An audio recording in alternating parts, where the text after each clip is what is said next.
بسم الله الرحمن الرحيم.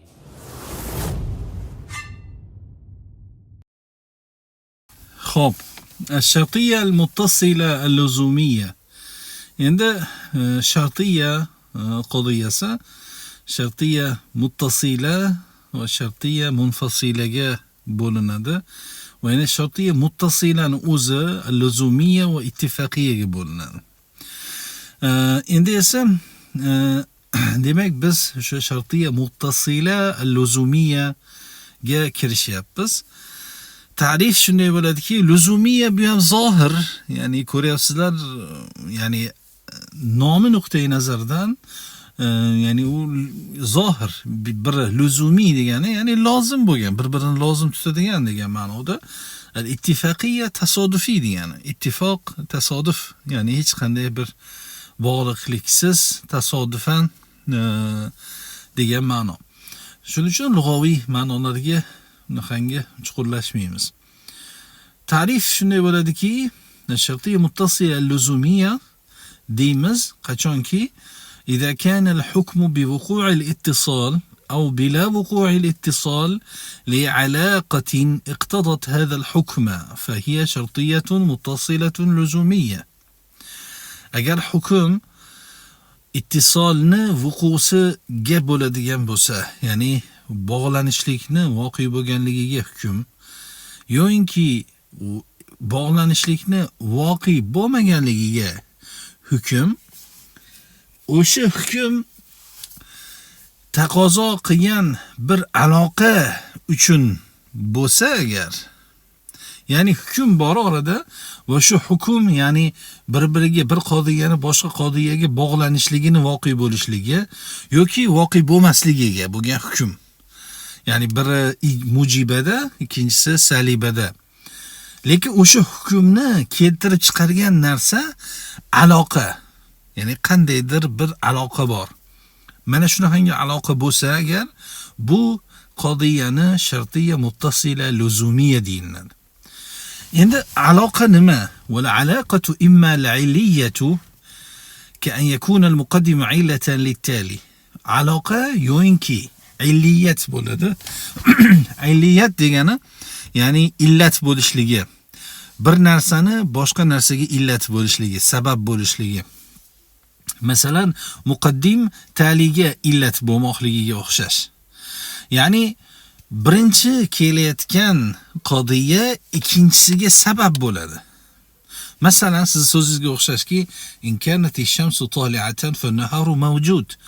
Agar oftob chiquvchi bo'lsa, unda kunduz mavjuddir. Ya'ni bu yerda aslida muqaddim nima? Ash-shamsu tali'a. Tali nima? An-naharu mavjud. Demak, bu yerda muqaddim bu sabab an-nahar mavjudligiga. Ya'ni shamsni tuluiyati bu nahorni mavjudiyatiga sabab. Ya'ni quyosh chiquvchi bo'lmaganda kunduz bo'lmasdi o'zi aslida.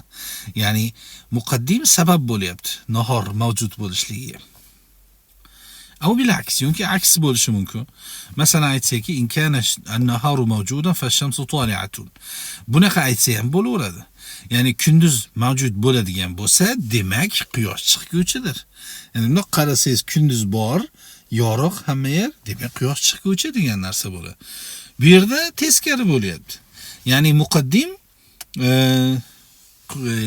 ya'ni taliga illat emasda, balki tali muqaddimga illat bo'lyapti bu o'rinda. Chunki biz o'rnini almashtirdik. Xo'p, au yo'inki bu au endi yuqoridagi narsaga bog'liq bo'ladi. Ya'ni biz yuqorida aytdik ka'an yakuna al-muqaddim illatan lit-tali dedi, ikkita misol keltirdik aksini. أو يكون المقدم والتالي معلولي علة واحدة. yo'inki biri boshqasiga illat bo'lmaydi-da, balki muqaddim ham, tali ham bir umumiy bo'lgan bir illatni ma'luli bo'ladi. Masalan, aytamizki in kana an-naharu mawjudan fal-'alamu mudi'un desak. Ya'ni bu yerda an-nahar mavjud bu muqaddim ala mudiun bu tali. Ya'ni kunduz mavjud bo'ladigan bo'lsa, olam yorug'dir. Aslida olganda bu yerda illat nima o'zi? Kunduzni, ya'ni kunduzni mavjud bo'lishligi, olamni yorug' bo'lishligi illati nima? Bu illat muqaddima, illat emas bu yerda, tali ham illat emas bu yerda. Bu ikkovi balki ma'lul, ikkovini bor bo'lganligiga sabab bor. U uchinchi sababda o'zi aslida. U nima bo'ladi bu yerda? U quyoshni chiquvchi ekanligi bo'ladi. Demak bu yerda ko'ryapsizlarki, muqaddimam, taliyam bir umumiy bo'lgan illatni ma'lulidir. Ma'lulay o'zi tasniya siyg'asida. Ya'ni izofa bo'lganligi uchun uni tushib ketyapti. Ya'ni bir illat u yerda ash-shamsu toli'a, yani tulu'u shams. Yani ash-shamsu toli'atun degan qodiya ana o'sha illat o'zi aslida. Lekin an-nahar mavjud, alam mudi'un, bularning hammasi garchi bir-biriga bog'liq bo'lsa ham va bu yerda ikkalovi bundoq qarasangiz, ya'ni nahor mavjud bo'lishligi, olamni yorug' bo'lishligi ikkalovi ma'lul aslida. Ya'ni illatlangan, bularning illati bor. U illat nima desa, u quyoshni chiquvchi ekanligi aslida. Ya'ni gohda shunday ham bo'ladi.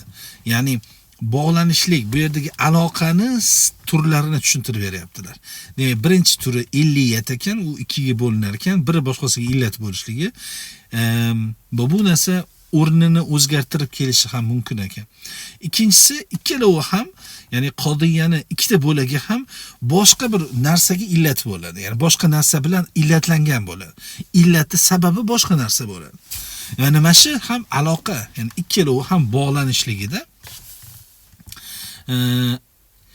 va shu aloqani bizga ya'ni yoritib beryaptilar.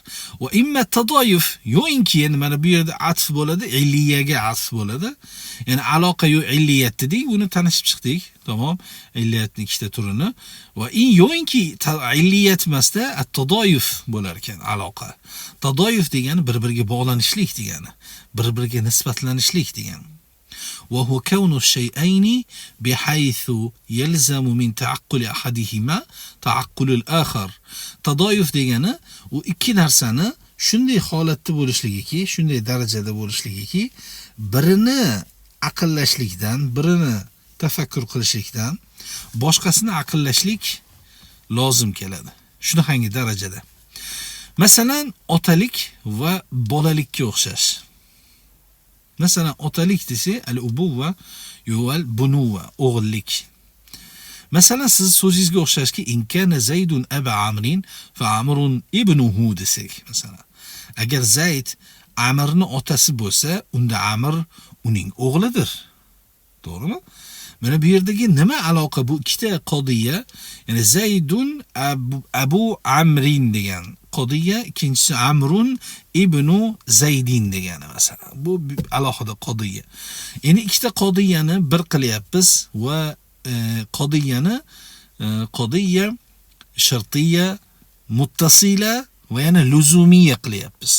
Endi luzumiy bo'lishligi uchun orada ikkita qodiyada aloqa bo'lish kerak.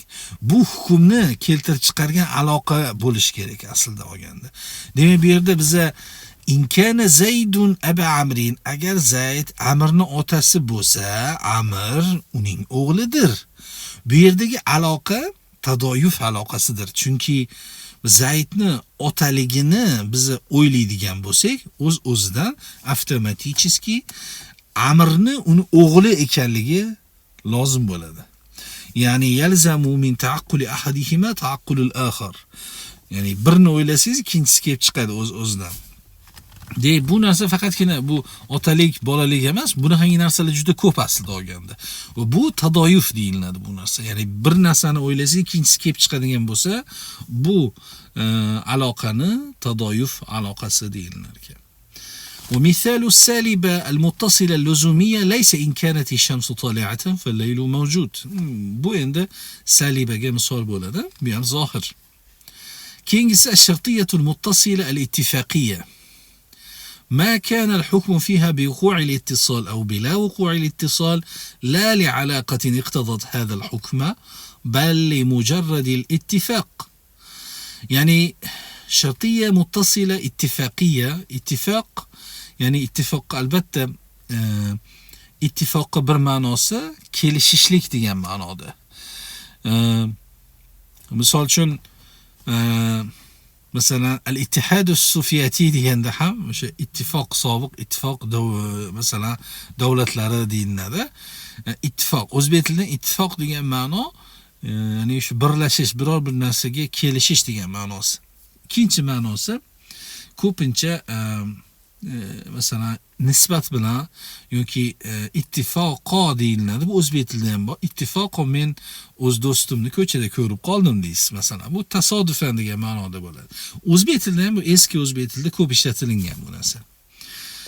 Arab tilida ham xuddi shunday. Ittifaqiya degani tasodifiy degani. Hech qanday sababsiz tasodifan bo'lib qolgan narsaga nisbatan ishlatiladi.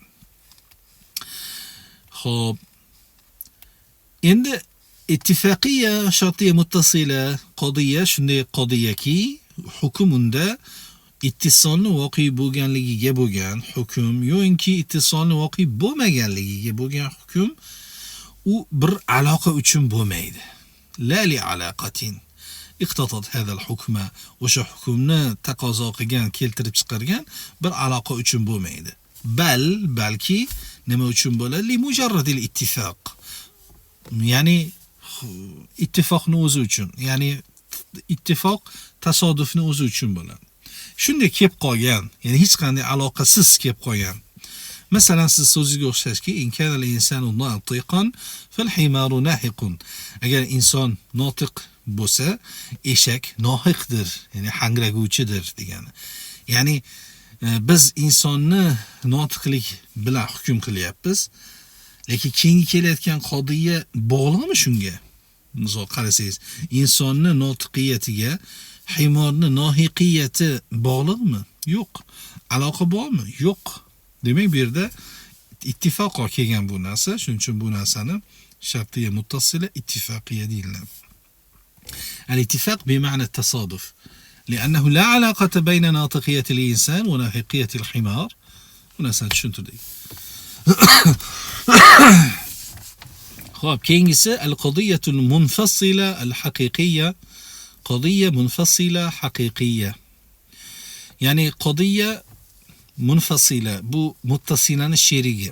Bu yerdagi hukm demak ikkita qodiya, ikkita tarafni orasini ajratish uchun, orasidagi munosib bo'lmaslik uchun, ayriliq uchun bo'ladi. Va bu narsa keyin haqiqiy. Nima endi u haqiqiyya? Ma hukima fiha bi wuqu'i al-infisal ay at-tanafi aw bila wuqu'i al-infisal fi as-sidqi wal-kidhbi ma'an. Ya'ni shunday qodiyaki unda infisolni voqe bo'lganligiga bo'lgan hukm bo'ladi. Ya'ni infisoldan biza iroda qilayotgan narsa tanafiydir, mos kelmaslikdir, bir-biriga qarama-qarshilikdir degan. Yo'inki infisolni voqe bo'lmaganligiga bo'lgan hukm bo'ladi salibada. Nimada bir-biriga to'g'ri kelmaydi? Nimada ajraydi bir-biridan? Sidq va kizbda, rost va yolg'onlikda. Ikkalovini birgalikda bo'ladi bu narsa. Va bu qodiya munfasila haqiqiyya deyiladi. Ya'ni sidq va kizb degani siz o'sha ikkita qodiyani, umumiy qodiyani ikkita pallasini siz yolg'on deysiz yoki rost deyishingizda bo'ladi. Ayriliq, munosib kelmaslik, bir-biridan ajrashlik. Ya'ni masalan, hozir misolda ochiqroq tushunamiz. Masalan, bu sidq deganda rost kelishlikda bir-biriga tanofiy qilishlik to'g'ri kelmaydi bu narsa deganida. U narsani rost deb e'tibor qilsangiz ham to'g'ri kelmaydi, yolg'on deb e'tibor qilsangiz ham to'g'ri kelmaydi degan ma'no bo'ladi. Ya'ni ikkalovini birgalikda. Xo'p, va ma'na wuqu'il infisal va at-tanafi fi as-sidq wal-kidhbi ma'an. Yani hozir bu narsani yanada tushuntiryapmiz. Ya'ni infisolni va tanafiy bir-biriga mos kelmaslik, qarama-qarshilikni voqea bo'lishligining ma'nosi sidq va kizbda birgalikda. Anna tarafayil qadiyya, qadiyaning ikkita tarafi la yasduqani, rost bo'lmaydi. Va la yakzibani, va yolg'on ham bo'lmaydi birgalikda. Ya'ni ikkalovini siz ya'ni исключать qila olmaysiz rus tilida aytganda. Yani ikkalovini istisno qilib ola olmaysiz. Ikkalovi rost, ikkalovi yolg'on ham deya olmaysiz-da. Iloji bittasini tanlashingizga majbur bo'lasiz. Xo'p, mana shu narsa nazarda tutilyapti. Birgalikda degani rost va yolg'onda birgalikda degani ikkalovini ham rost, ikkalovini ham yolg'on deyishlik degan ma'no. Va mantiq ulamolari yana boshqacha tushuntirishadi. طرفي القضية لا يجتمعان ولا يرتفعان deyishadi. La yajtami'ani degani rostlikda jamlashish degan nazar tutiladi. Rostda la yajtami'ani jam bo'lishligi. Ya'ni ikkalovi jam bo'ldi degani ikkalovini biz qabul qildik deganida jam bo'ldi. La yartafi'ani ko'tarildi degan. Biz ikkalovini yo'q devordik, yolg'on bo'ldi-da ikkalovi. Shuni ya'ni yastami'ani iborasi, yartafi'ani iborasini mana shu rost bo'lishlik va yolg'on bo'lishlikka nisbatan ishlatishadi. Misol al-adadu imma zawjun aw fardun va laysa hada imma aswadu va imma katibu. Bu yerda biri salibaga, biri mujibaga, saliba sal qiyinroq bo'ladi tushunish. Ya'ni masalan biz masalan al-adadu imma zawjun aw fardun deyapmiz. Bu yerda son yoki juft son bo'lishi mumkin, yoki toq son bo'lishi mumkin. Bu yerda ikkita qodiya nima? Qodiya ya'ni ba'zi ta'riflarda nahvni mantiq ilmining ba'zi ta'riflarida masalan qodiya munfasila ma yanhallu ila mufrad deb qo'yishadi ba'zilar. Lekin bunga ba'zi ulamolar e'tiroz ham bildirishgan. Ya'ni qodiyan bu munfasila, qodiya shartiya munfasilada faqatgina shundayki, agar siz uni yechadigan bo'lsangiz bir narsaga ko'ra yechiladi, mufratlarga yechiladi. Va agar qolgan qodiyalarni yechsangiz jumlalarga yechiladi. Ya'ni go'yoki shundoq deb turib qarashgan. Aslida bu noto'g'ri. Bu narsani misol uchun biz qodiya hamliyani olib qaraydigan bo'lsak, Zaydun katibun. Bu narsa shunga to'g'ri keladi. Chunki Zaydun katibun biz yechadigan bo'lsak, Zayd va katib bo'ladi. Ikkalovi mufrat. Lekin qodiya shartiyani olib qaraydigan bo'lsak, in kana shamsu tali'atan fa naharu mavjud desa, yechdik bularni. Ya'ni yechish deganda shartiyani odatlarini yechdik, in kana degan narsani shartiyani olib tashladik. Xo'p, qaradik. Ash-shamsu tali'atun, an-naharu mavjudun. Ya'ni bular mufratmi? Yo'q, mufrat emas. Bular jumla murakkab. Demak, bu ta'rif hamliya bilan shartiyani ajratishlik uchun aslida olgan. Bu narsani biz ham boshida matn ustida aytganmiz. Hamliya shunday bo'ladiki, yechsiz mufrat narsaga yechilinadi, shartiyani yechsiz jumlalarga yechilinadi. Lekin munfasilada ba'zilar shuni aytib turib, bu munfasila demak shartiy emasmikin? Nimaga bu? Uni yechsa mufratga yechilyapti-ku. Mana al-adadu imma zawjun va imma fardun. Hop, shartiyani alomatlarini olib tashlasak, al-adad zawjun fardun masalan. To'g'rimi? Yechdik, adadni alohida qildik, zawj fard alohida. Bular hech qanday jumla emas-ku bu narsa. Mufratku degan e'tiroz bo'lgan. Shu e'tirozga javob berishga yo'q, bu yerda biz o'tgan darsda ham buni aytdik, hozir ham aytyapmiz. Chunki qodiya shartiya munfasilalarda garchi shunday ko'rinsa ham, chunki bu yerda imma bilan kelganligi uchun yo'inki bunday deb kelganligi uchun bizga zohiran ko'rinadiki, go'yoki bular jumla emas. Aslida olganda unday emas. Aslida buni asli hamma qodiya munfasilalarning asli shunday bo'ladiki, al-qod masalan inkana masalan al-adadu yoki imma an yakuna al-adadu zawjan aw fardan yoki al-adadu imma zawjun aw fardun. Bularning hammasi shunday holat keltirsangiz bo'ladi. Lekin bularni yechsak al-adadu zawjun bu bir yechildi. Bu jumlami? Al-adadu zawjun jumla. Ya'ni murakkab. mufrat emas. Ikkinchi qismi al-adadu fardun bo'ladi. U ham jumla, u ham murakkab. Demak, bu e'tirozni biz shunday bu e'rodga shunday javob beramiz. Demak, bular garchi mufratdek ko'rinsa ham aslida bu yerda jumlani taqdiri bor deyiladi. Bu narsani yaxshi yodda tutish kerak. Xo'p, demak, son yoki juft sondir yoki toq sondir deydigan bo'lsak, demak, son masalan ham juft ham fard bu ikkalovi to'g'ri deb qarasak, sidq deylik. Yasduqoni deb deyishimiz mumkinmi bu ikkalovini? Yo'q. Chunki adad yo toq bo'ladi, yo juft bo'ladi. Ham toq ham juft adad bo'lmaydi. O'z-o'zidan ikkalovidan bittasi bo'lishi kerak. Xo'p, endi ham juft emas, ham fard emas. Bularni yolg'on deylik. Ya'ni umuman to'g'ri kelmaydi deylik. Yartafi'ani deb qaraydigan bo'lsak, bularni yolg'on bu gap deb e'tibor bersak bo'ladimi? Ikkalovi yolg'on bu desak, yo'q. Nimaga? Chunki bu yerda son masalan yo juft ham emas, yoki toq ham emas bo'lishi mumkin emas. Ikkalovidan bittasi bo'lish kerak. Demak, bu yerda ya'ni al-qodiyya munfasila haqiqiyada sizga ikkita narsa beriladi. Qodiyaning ikkita tarafi bo'ladi. O'sha ikkita tarafidan ikkalovi ham rost bo'lishi mumkin emas, ikkalovi ham yolg'on bo'lishi mumkin emas. Balki iloji yo'q bitta tarafi bo'ladi. Yo unisi yo bunisi bo'ladi.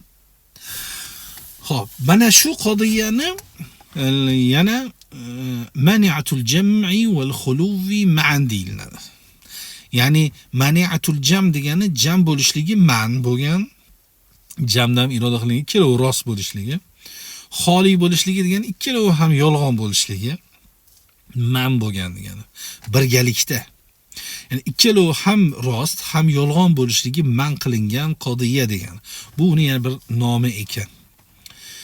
Salibasiga misol laysa hada imma aswadu va imma katibun.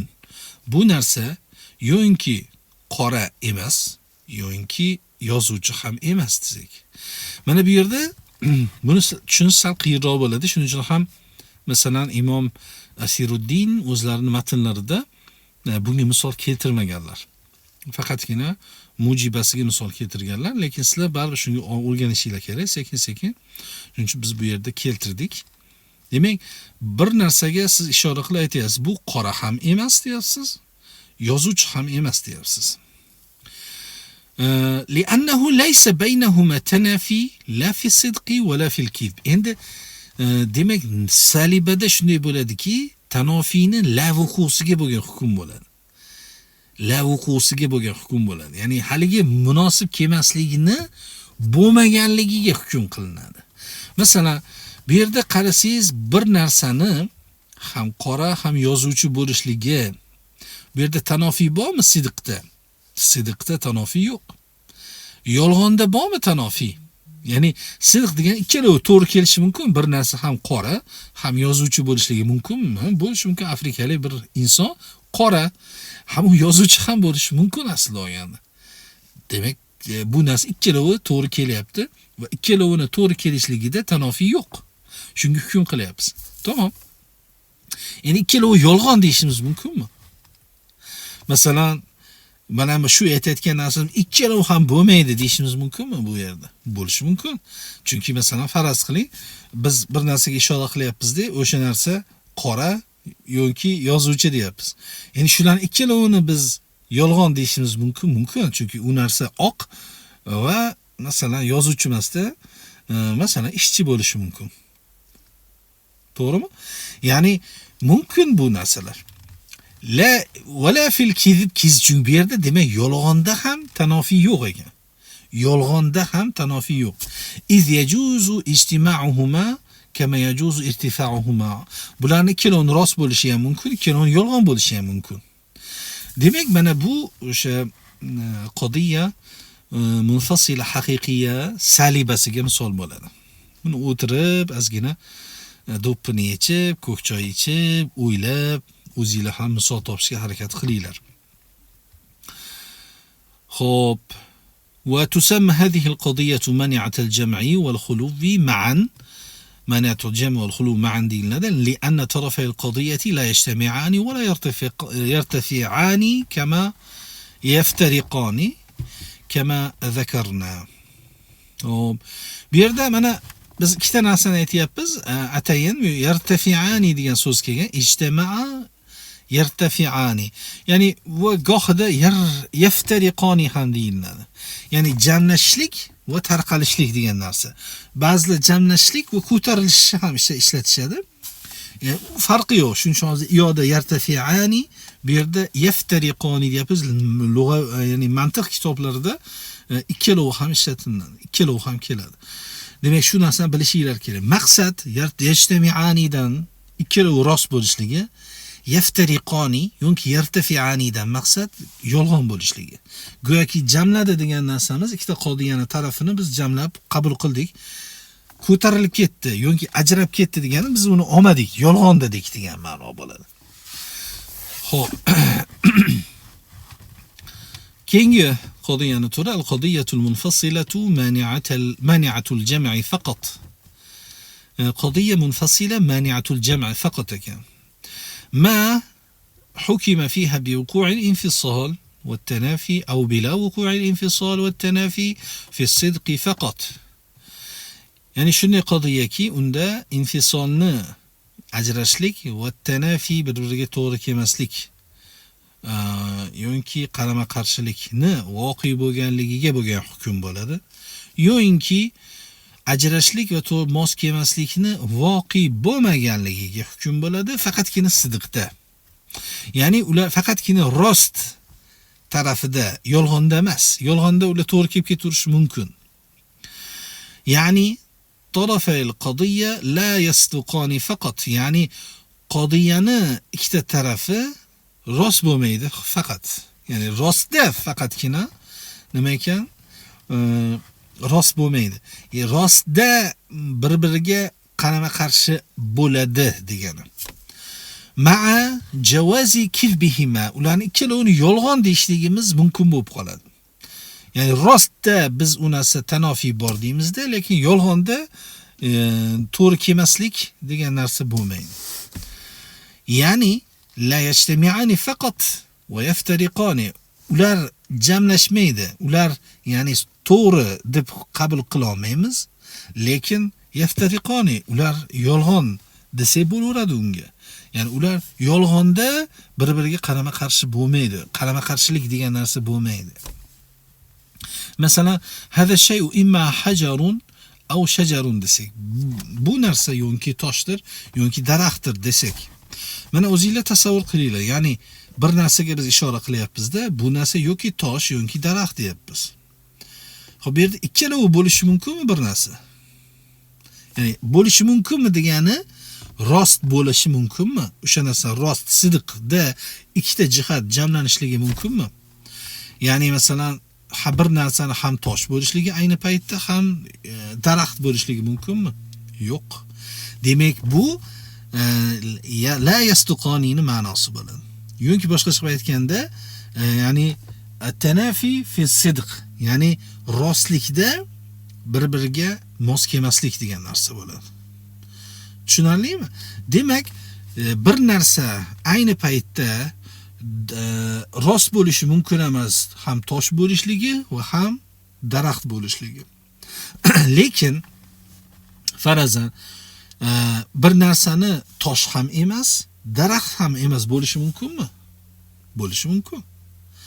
Bu narsa, ya'ni tosh ham emas, daraxt ham emas desa, ikkalovini yolg'onga chiqarishligimiz mumkinmi? Mumkin. Chunki biror bir narsa, masalan shu misolimizda aytganimizdek, ham tosh emas, ham daraxt emas. Balki masalan plastmassa bo'lishi mumkin.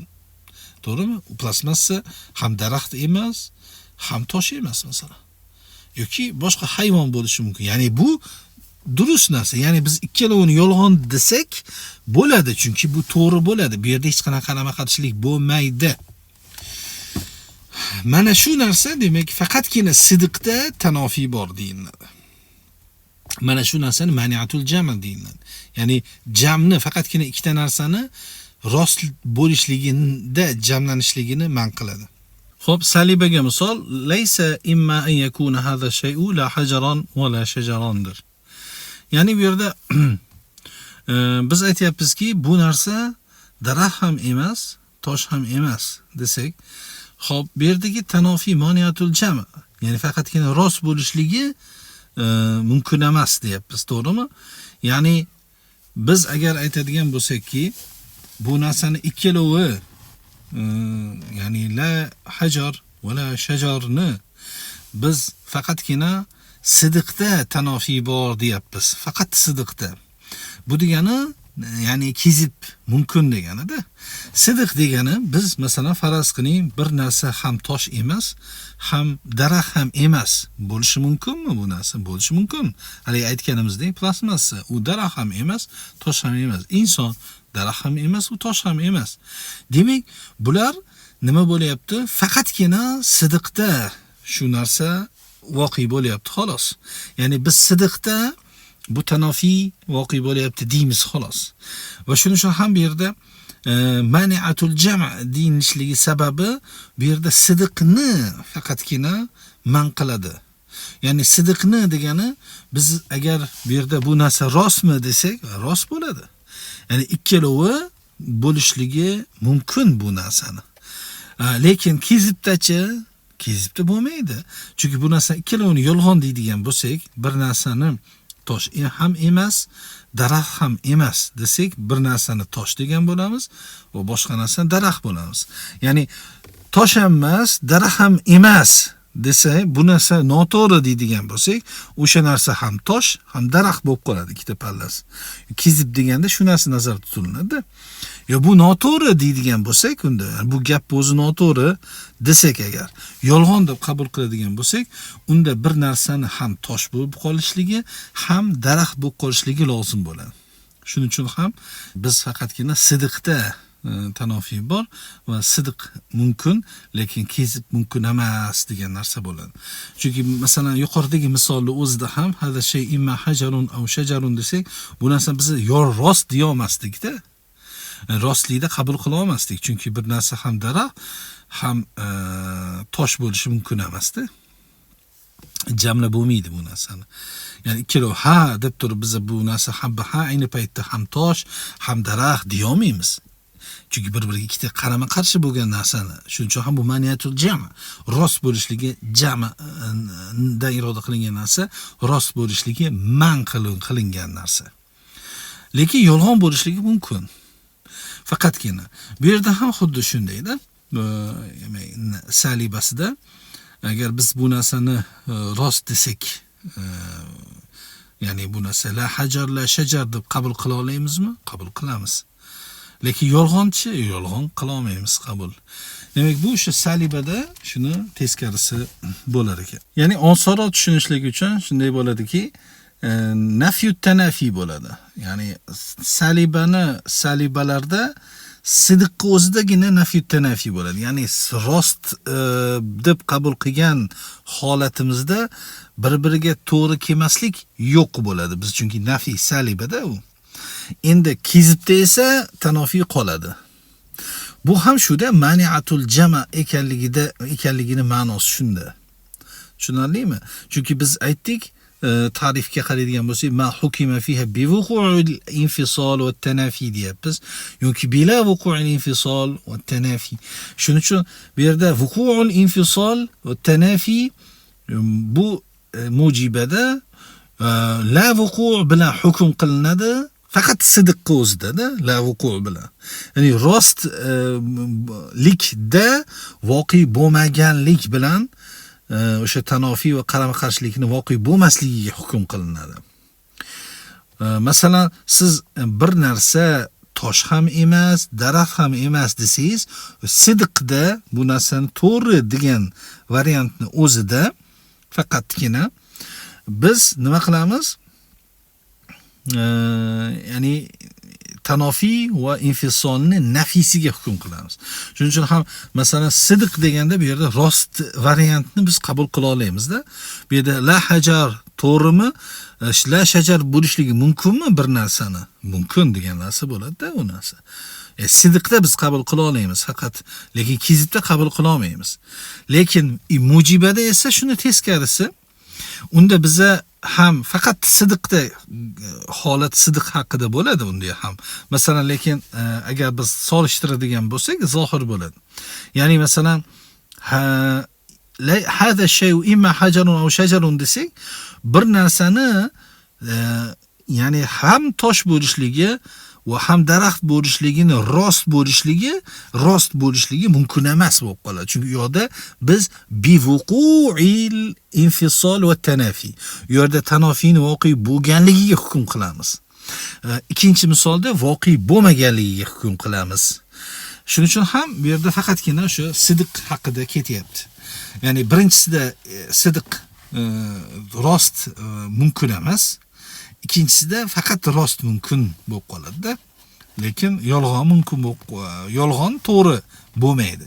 Chunki biz bir masalan ikkinchi misolda salb qilgan holatimizda salibani o'zida agar bu narsa yolg'on deb qaraydigan bo'lsak, ya'ni masalan bir narsa tosh ham emas, daraxt ham emas desak, bir narsa ham tosh ham daraxt degan narsa to'g'ri kelib qoladi. Shuning uchun bu narsa mumkin emas. Yolg'on holati mumkin bo'lmay qoladi. Demak, shu narsani farqlasanglar inshaalloh tushunasizlar. Demak, mujibada sal boshqacha jihatdan o'ylaysizlar, salibada boshqacha jihatdan o'ylaysizlar. Xo'p. القضية المنفصلة مانعة الخلو فقط. يعني قضية منفصلة مانعة الخلو فقط بلد. ما حكم فيها بوقوع الانفصال والتنافي أو بلا وقوع الانفصال والتنافي في الكذب فقط. يعني وشندي قضية كي unda infisol ya'ni ajrashlik va to'g'ri mos kelmaslikka bu voqea bo'lganligiga hukm qilinadi. Yo'inki shu ajrashlik va to'g'ri mos kelmaslikni voqea bo'lmaganligiga hukm qilinadi. Faqatgina yolg'onda. Ya'ni ular rost bo'ladi, yolg'on bo'lmaydi degani. Ya'ni ular rost deb qabul qilsak bo'ladi, yajtami'ani va la yaftariqani, lekin ikkalovini yolg'on deya olmaymiz deganida. Tushunarlimi? Xo'p, buni shuning uchun mani'atul xulu deyapti. Ya'ni xoli bo'lishligi man bo'lgan. Bularni umuman bu narsadan bo'lmay qolishligi mumkin emas deganida. Misoli, masalan, imma yakuna zaydun fil bahri va imma an la yaghriqa desa. Ya'ni zayd yo'nki bahr, ya'ni suvda, biz bahrda iroda qilingan narsa o'z pastda zikr qilamiz. Har qanday suv, ya'ni ma yumkinul gharaqu fihi adatan min ma'in بل عادة من ماء بل من سائر المائعات لا البحر نفسه. Faqat kina dengiz emas iroda qilingan narsa. Eskilarning kitobida shunday kelgan. Demak, mantiqiy fikrlashligimiz to'g'ri chiqishligi uchun oldindan aytib qo'yamiz. Demak, bu yerda bahr degani bilan iroda qilingan narsa suv havzasi. Xo'p. Demak, zayd suvning ichida bo'lmoqligi mumkin. yo'inki cho'kmasligi mumkin desak. Yaxshilab o'ylanglar. Demak, zayd suvda bo'lsa, bo'lmoqligi mumkin. Bu bitta pallasi, qodiyani bitta jihati. Ikkinchisi cho'kmasligi. Zayd suvda, zayd cho'kmayapti. Ikkalovini jamlashtiryapmiz. Yajuzu sidquhuma. Buni to'g'ri bo'lishi mumkinmi? Ya'ni hal yajuzu sidquhuma? Ya'ni masalan zayd suvning ichida-da cho'kmayapti, bo'lishi mumkin. Va yamtani'u kizbuhuma, lekin yolg'on bo'lishi mumkinmi bu ikkita gap? Ya'ni qanday desa, zayd suvda emasda, zayd cho'kyapti desak. Yolg'on deganda biz shu ikkita narsani teskarisini tafakkur qilishimiz kerak, o'ylashimiz kerak. Ya'ni zayd suvda emas, zayd cho'kayapti degani. Ya'ni suvda bo'lmasdan turib cho'kib ketyapti. Bu mumkin emas. Shuning uchun ham yamtani'u kizbuhuma. Bularni ikkalovini yolg'on deyishligimiz mumkin emas. Ya'ni bu narsani yolg'on deya olmaymiz. Li'annahu yalzamu an la yakuna zaydun fil bahri wa yaghriqa. Chunki biz yolg'on ya'ni yolg'on deyishligimiz man deyapmiz. Nimaga biz bu narsani yolg'onga chiqaradigan bo'lsak, unda zayd suvda bo'lmaydi-da va cho'kadi. Hali aytgan narsamiz to'g'ri keladi. Bu esa muhol narsa. Inson suvning ichida cho'ka oladi. Faqat ya'ni suvdan tashqarisida bo'lib turib, suvga umuman tegmasdan turib cho'kishlik bo'lmaydi. Xo'p. Va misalu saliba. Endi bu yerda mana nima uchun buni mani'atul xulu deyilindi desa, biz bu yerda Zayd dengizda bo'lishi mumkin yoki cho'kmasligi mumkin desak, ikkalovini rost deya olamiz. Lekin ikkalovi maniyatul xulud nomlanishligi sabab bu yerda. Ya'ni ikkalovini ham xoli bo'lishligi, degani yolg'on bo'lishligi man bo'lgan qodiyadir. Ikkalovini yolg'onga chiqara olmaymiz. Xo'p. Demak, salibasiga misol laysa imma an la yakuna Zaydun fil bahri va imma an yaghriqa. Masalan, Zayd suvda bo'lmasligi mumkin emas va cho'kmoqligi yoki cho'kmoqligi mumkin emas desak. Bu yerda ikkalovi birgalikda to'g'ri deya olmaymiz. Zayd suvda emas, Zayd cho'kayapti degan so'zni olsak. Bu to'g'ri keladimi? Ikkalovini rost deya olamizmi? Yo'q, rost deya olmaymiz. Lekin yolg'on bo'lishi mumkinmi bu narsa? Zayd suvda emasda, Zayd cho'kayapti degani. Ya'ni Zayd suvda va Zayd cho'kayapti bo'ladi. Teskarisida yolg'oni. Bu bo'ladi. Yolg'on desa bo'ladi bu narsa. Demak, qarayapsizlarmi? Bu yerda salibada biroz boshqacha e'tibor bilan fikr qilyapmiz. Xo'p, chunki tanafiy bu yerda faqatgina yolg'onda voqea bo'lyapti. Biz agar bu narsa Zayd masalan suvni ichida bo'lmasligi mumkin desak, yo'q, suv o'zi misolga qaraydigan bo'lsak, Zayd suvni ichida, bu bitta qodiya, Zayd cho'kmayapti, bu ikkinchi qodiya. Demak, Zayd suvni ichida, Zayd cho'kmayapti. Ikkalovi sidiqda masalan mumkin bu ikkalovi, to'g'rimi? Zayd suvni ichida bo'lishi mumkin. Zayd cho'kmasligi ham mumkin, mumkin bu narsa ikkalovi. Lekin kizibda esa unda bir-biriga qarama-qarshilik voqea bo'lib qoladi. Sidiqda durust bo'ladi, kizibda bo'lmaydi. Lekin salibada shuni teskarisi bo'ladi. Ya'ni to'g'risini ayta olmaymiz. To'g'risini aytsak unda ma'no buziladi. Bu narsa to'g'ri deydigan bo'lsak-da, sidiq deb qaraydigan bo'lsak, ma'no buziladi. Chunki allay imma laysa imma an yakuna Zaydun fil bahri va imma an yaghriqa desak, bunda bu narsani ya'ni sidiqi qanday bo'ladi? Yakun, bu narsa rost deydigan bo'lsak, Zayd suvda emasda va Zayd cho'kib ketyapti bo'ladi. Bu mumkin emasda. Lekin yolg'on desak bo'ladimi? Zayd suvda va Zayd cho'kyapti degan narsa, cho'kmayapti degan narsa bo'ladi. Har birinchi qodiyamiz kelib chiqadi. Unda u durust bo'ladi. Shuning uchun ham la yastuqani ma'an va yakzibani degan narsa kelib chiqyapti. Xo'p, demak, salibada shuni teskarisi, chunki tanofiyni voqea bo'lishligiga bo'lgan hukm tanofiyni voqea bo'lmaganligiga bo'lgan hukm bo'lganligi uchun shuni teskarisi bo'ladi. Xo'p, albatta Imom Asiruddin rahimahulloh o'zlarining kitoblarida salibalarga ko'p to'xtalmadilar, chunki boshlang'ich talab ilmlar hazm qilishi qiyinroq bo'lganligi uchun. Lekin biz harakat qildik bu narsalarni keltirishlikka. Baribir bo'lsa ham o'tirib fikrlab ko'rish kerak har bir jumlani va har bitta qodiyani ta'rifini, nima deyilyapti, nima o'zi infisol, tanafiyni voqea bo'lishligi bo'lgan hukm, misollar, o'shalarning hammasini ya'ni shunaqangi tadqiq bilan ko'rib chiqishinglar kerak. Sekin shunda hamma narsa oydinlashadi. Xo'p. والمراد بالبحر ما يمكن الغرق فيه عادة من ماء بل من سائر المائعات. Buni tushuntirdik. Lal bahru nafsuhu faqat kina iroda qilingan narsa dengiz o'zi emas. Fala yutawahhamu ijtima'u at-tarafayn fil kizb. Unda ikkita taraf yolg'onda jamlanib qolganligi vahm kelmaydi. Bi an yakuna Zaydun fi bi'rin aw hawdin wa yaghriq. Chunki masalan Zayd quduqda yoki bir suv havzasida bo'lib turib, hovuzda bo'lib cho'kib ketishligi mumkin-ku. To'g'rimi? Endi shunday bo'lgandan keyin tepadagi misol yolg'on bo'lib qolishi mumkin. Shuning uchun bahrdan iroda qilingan narsa har qanday suv havzasi deb qabul qilinglar. Shunda bizni mantiqiy bo'lgan, ya'ni gapimiz, qodiyamiz to'g'ri chiqadi deyilyapti. Xo'p, demak biz shu bilan mana shu qodiyalar bahsidagi asosiy ta'riflar bilan tanishib chiqdik. Har bittasiga mujiba, saliba misollar keltirdik.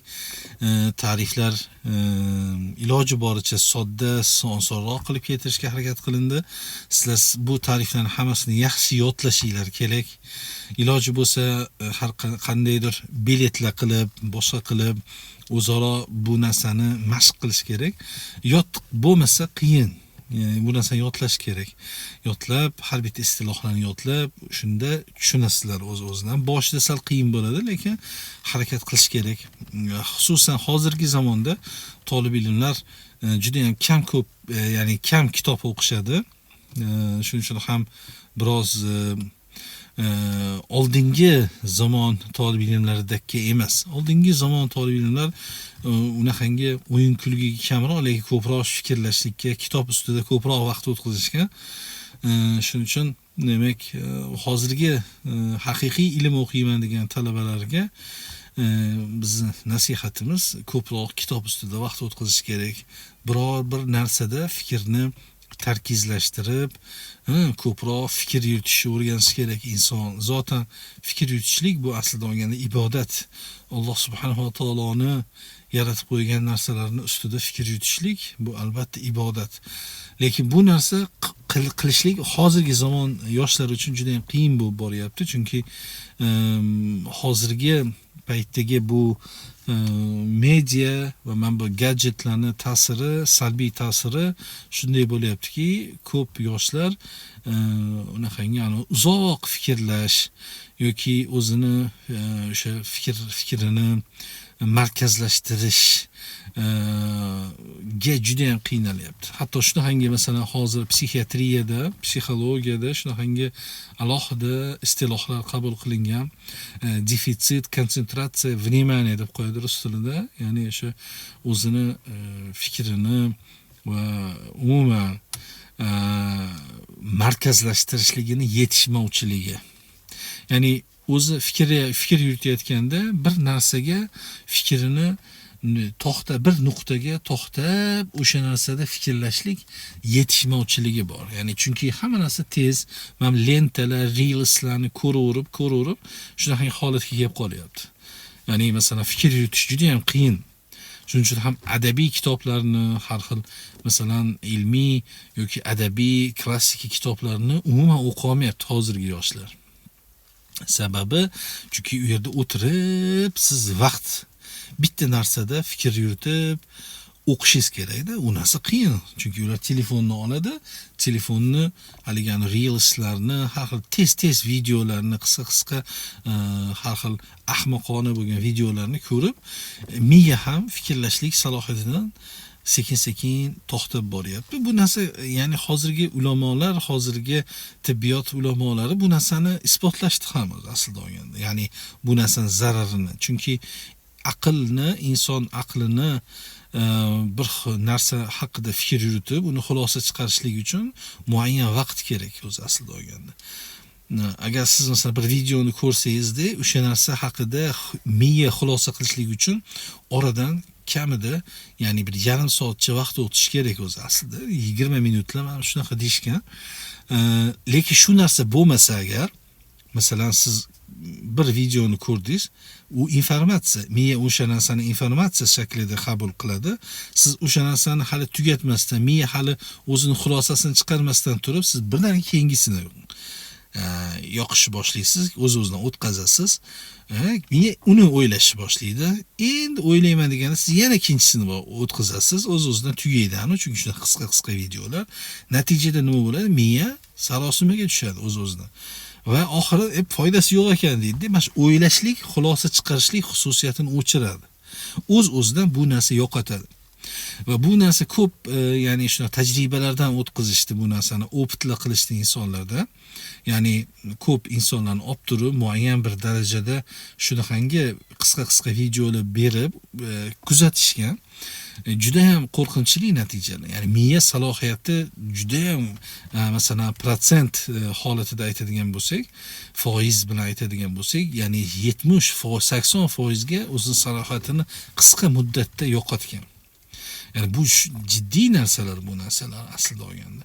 Shuning uchun eng yaxshi narsa u kitob o'qishlik, kitob ustida fikr yuritishlik. Shuning uchun bu har xil mana bu gadjet, mana bu medialarni haqiqiy ilm o'qiyman degan odam, haqiqiy aqlli bo'laman degan odam bu narsalarni ishlatish kerak emas aslida olganda. Xo'p. Endi biz bu yerda min fawaid bahsil qadoya fi ilm al-mantiq, mantiq ilmidagi shu qadoya bahsini ba'zi foydalarini keltirdik, tez o'qib chiqamiz. Innal qadoya bi jami'i anwa'iha laysat mujarradu tarkibatin nazariyya. Ya'ni qodiyalar o'zini o'sha har xil hamma navlari bilan birgalikda faqatgina nazariy bo'lgan tarkiblarni o'zi emas. Bal tustaxdamu fi'liyan fi muxtalifi majalatil hayati wal ilm, balki o'sha hayot va ilm maydonida, har xil maydonlarida fi'liy shaklda ishlatilinadi. Va fima yali abrazu majalat istimaliha, va quyida esa biz uni eng yorqin o'sha iste'mol qilishlik jihatlarini, maydonlarini, sohalarini zikr qilib o'tamiz. Birinchisi hi'adatun li fahmil waqi'i wal hukmi alayhi. Birinchisi bu narsa qodiyalar, agar inson bu narsani yaxshi o'rganadigan bo'lsa, bu voqelikni va voqelikka hukm qilishlikni sababidir. Shunaqangi olatdir, ada. Va tusa'idu fi tamyiz as-sawab min al-khata', rostdan xatoni ajratishlikka yordam beradi. Va tustaxdamu lil hukmi 'ala al-ashya'i, narsalarga hukm qilishlikda ishlatiladi.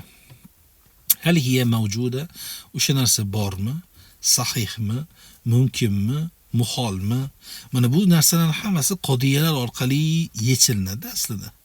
Demak, inson baribir mantiq ilmini, xususan qodiyalar bahsini yaxshi o'rgansa, o'z-o'zidan shunaqangi hukm qilishlikka bo'lgan salohiyati oshadi. Ikkinchidan, hiyal asasu fil istidlalatil mantiqiyya, mantiqiy bo'lgan istidlolotlarda asosdir o'zi aslida olganda qodiyalar. Kullu qiyasin mantiqiy, har bir mantiqiy bo'lgan qiyos yata'allafu min qadaya muqaddimatayni va natija, qoziyalardan iborat bo'ladi. Har qanday qiyos.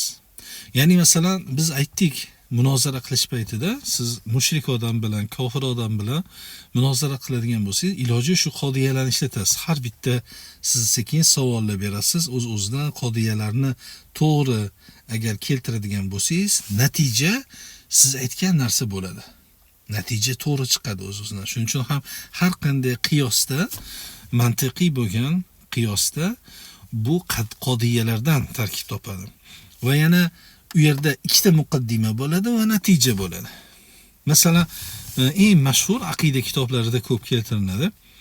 Masalan, butun olamni paydo bo'lganligiga eng bu klassik ko'rinishdagi qiyoslardan, masalan aytandiki, sizni oldingizda faraz qiling, bir faylasuf u olam qadim deyapti. Olam o'zi eskitdan bo'lib kelgan, u yo'q bo'lmaydi, qiyomat yo'q, u narsa bu doim bo'lgan, biz o'lib ketamiz, bizdan keyin ham bo'lib qolaveradi bu narsa deyapti. O'sha odamga aytiladiki, xo'p, olam al-alamu mutaghayyir, olam o'zgaruvchimi? Yo'qmi? Savol berasiz-da. Olam o'zgaradimi, yo'qmi? O'zgaradi deydi. Iloji yo'qmi? Aql egasi ayta o'zgaradi. Ya'ni yoz, bahor, masalan, bularning hammasi yoz, kuz, qish, bahor, o'z-o'zidan fasllar, havo, hamma jihatdan tabiatda o'zi o'sishi, chirishi, bu hamma proses, sikllar, hammasi o'zgarishlik aslida deyiladi. Buni aql egasi albatta o'zgaradi deydi, o'zgaruvchi deydi. Xo'p, o'z-o'zidan siz demak olam o'zgaruvchi degan narsani oldingiz o'zi aytdi, olam o'zgaruvchi ekan. Endi har bir o'zgargan narsaga biza o'sha narsa yangitdan paydo bo'lgan deb aytishimiz mumkinmi degan savol berasiz. Ya'ni unda o'ylaydi keyin. Har bitta o'zgargan narsa, masalan, qish edi, o'z-o'zidan bahor bo'ldi. Bahorda haligi kurtaklar sekin chiqdi o'z-o'zidan, to'g'rimi? Hali o'zgardi. Paydo bo'ldi. baylar yo'q edi, paydo bo'ldi o'z-o'zidan. Yoki qishga o'tsa, kuzdan keyin kuz masalan, qish, fasllar yoki yomg'ir, oftob chiqishi, kirishi hammasi paydo bo'lish aslida. Ha deydi. Ya'ni aql egasi aytadiki, har bitta o'zgargan narsaga bizni paydo bo'lgan deyishimiz mumkin. To'g'ri deydi. Demak, o'z-o'zidan bitta natija qoladi. Demak, sen shunday deydigan bo'lsang, demak, olam, butun olam borliq paydo bo'lgan ekanda deydi. O'z-o'zidan sekin o'ylaydiki, mana bu yerda biz bu eng klassik, eng qisqa va mashhur bo'lgan qiyoslardan. Al-alamu mutaghayyir va kullu mutaghayyirin hadithun fal-alamu hadithun deydi. Mana bu ikkita ya'ni qiyos va ya'ni bu hammasiga qiyos deyiladi va bu yerda ikkita muqaddima va natija. Mana shu narsa qiyosdir. Lekin bu nimadan tarkib topdi? Hammasi qodiyalardan tarkib topdi. Demak, ko'ryapsizlarmi? Bu istidlolot mantiqiy bo'lgan, logik istidlolotlarning hammasida ishlatiladi bu narsa. Inson bilgan holatda, bilmagan holatda.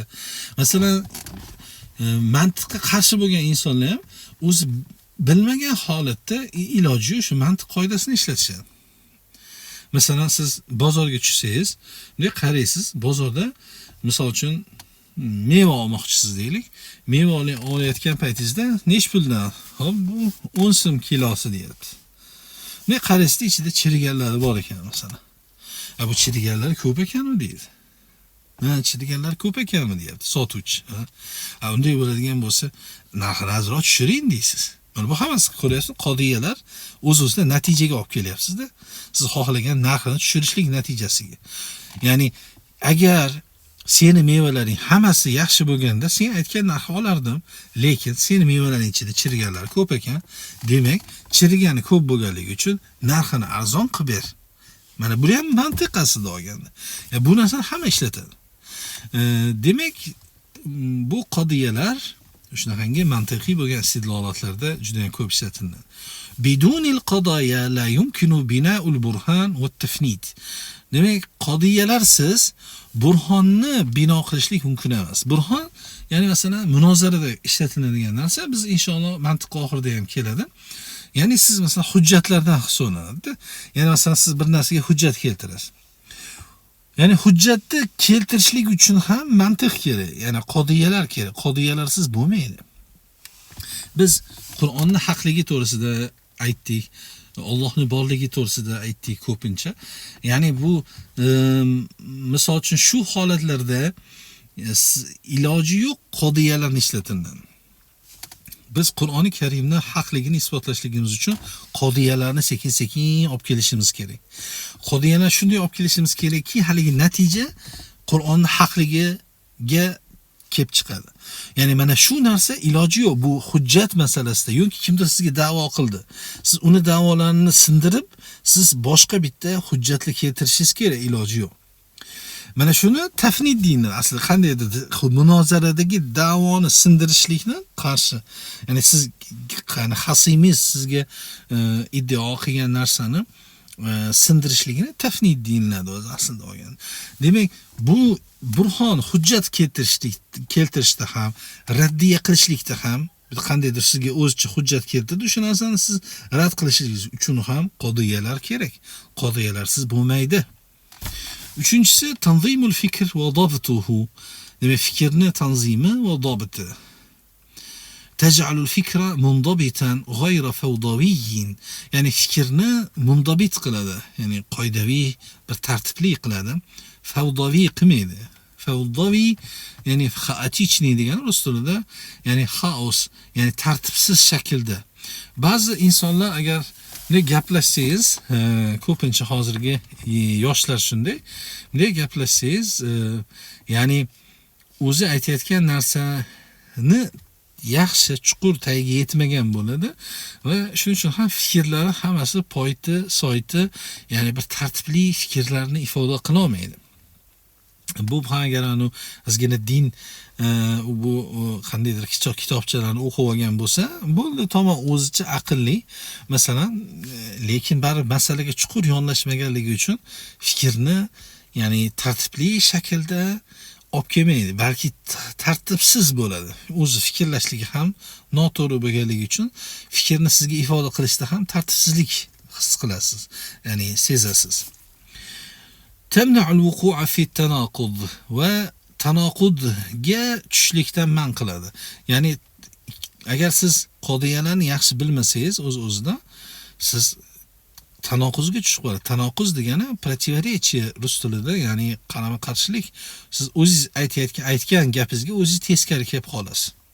Mana ko'p hozirgi paytda juda ham ko'pchilik shunday, o'zi aytgan narsaga o'zi teskari keladi. Ya'ni o'zi nima deyotganini o'zi tushunmaydi-da. Bunaqalar juda ham ko'p aslida olganda. Afsuslar bo'lsinki, demak siz bu narsa qodiyalar mana shu narsaga tanoquzga tushib qolmasligini ya'ni yordamchisi bo'lar ekan. Va tasarru' fil hukm, hukmda tez bo'lmaslik, ya'ni hukmda shoshilishlikdan man qiladi. Ya'ni masalan qodiyalarni tushungan odam o'z-o'zidan biror bir narsa eshitsa yoki o'zi biror bir narsaga nisbatan hukm qilayotgan bo'lsa, shoshmaydi, to'xtab tur deydi, ko'rib chiqay deydi, qayergacha borar ekan, qanday bo'lar ekan, hamma jihatlarni, aspektlarni o'z-o'zidan ko'rib, keyin xulosa chiqaradi, keyin hukm qiladi. Xo'p, to'rtinchisi at-tadarrub ala at-tafkir an-naqdi va at-tahlili, va bu ya'ni naqdiy bo'lgan, ya'ni kritiskiy mishleniyni deb qo'yiladi, naqdiy fikrlashlik va tahliliy fikrlashlik, analiz. Ya'ni inson tahliliy fikrlashni o'rgansa, har bir holatda albatta u to'g'ri xulosa chiqarishni boshlaydi va uni qilayotgan ishlari tartibli bo'ladi. Va bu narsa uni o'zini rivojlanishligi uchun ham, ilmiyat uchun ham juda ham katta bir plus bo'ladi. Min xilali tahlilil qadiyya yaksibu ad-daris maharata tahlilil aqwali wal hujaj. Qodiyalarni tahlili asnosida o'rganayotgan tolibi ilm, doris bu qovullarni, hujjatlarni analiz qilish mahoratini o'rganadi. Mana shu holatda o'zi unga shunaqangi malakani kasb qiladi. Ya'ni siz o'z-o'zida mana hozirgi holatda ham bizga qiyin bo'lsa ham, lekin miyaga bu juda ham zo'r mashq aslida olganda.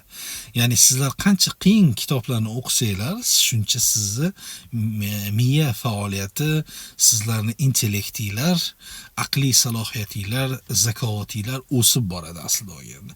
Shuning uchun inson hozirgi paytda masalan arab diyorlarida shunaqangi darajada bo'lib qoldiki, hamma narsa oson, taysir, muyassar, mana shunaqangi osonlashtirma narsalar faqat shunaqa bo'lib qoldi. Eski bizning ota-bobolar o'qigan narsani umuman o'qishmaydi. Masalan, ko'p arab diyorlarida zaten biz hammasida bo'lib chiqqanmiz, bor o'rganib, ko'p tajribalar olganmiz.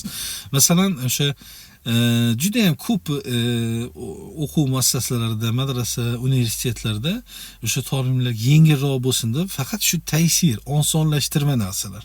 Hatto masalan hozirgi paytda masalan kitob bosmaxonalari iloji boricha hamma narsani shakllar bilan, ya'ni i'roblar bilan chiqarishga harakat qiladi.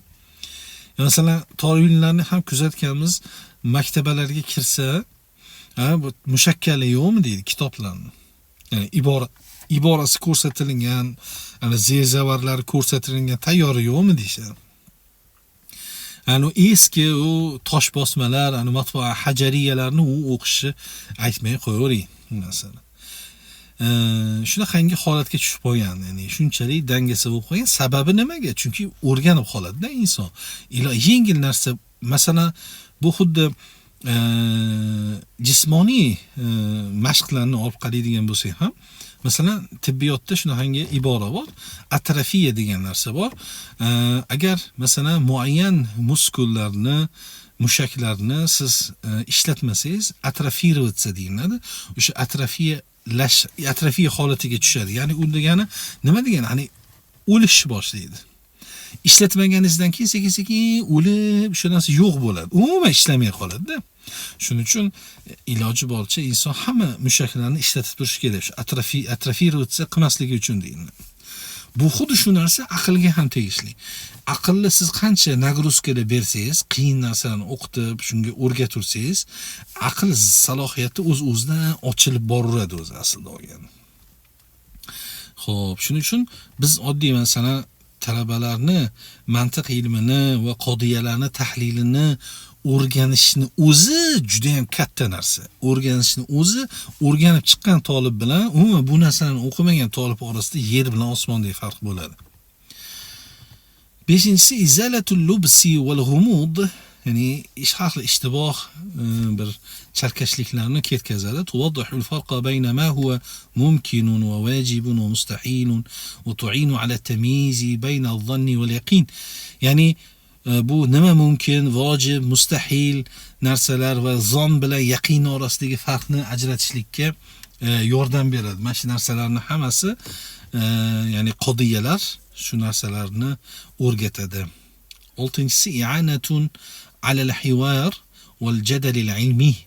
Va ya'ni masalan bu munozaraga tegishli narsa, ya'ni hivordan iroda qilingan narsa, ya'ni shu gaplashish so'zi aslida siz kimlardir gaplashyapsiz, munozara qilyapsiz va yoki ilmiy bahs qilyapsiz.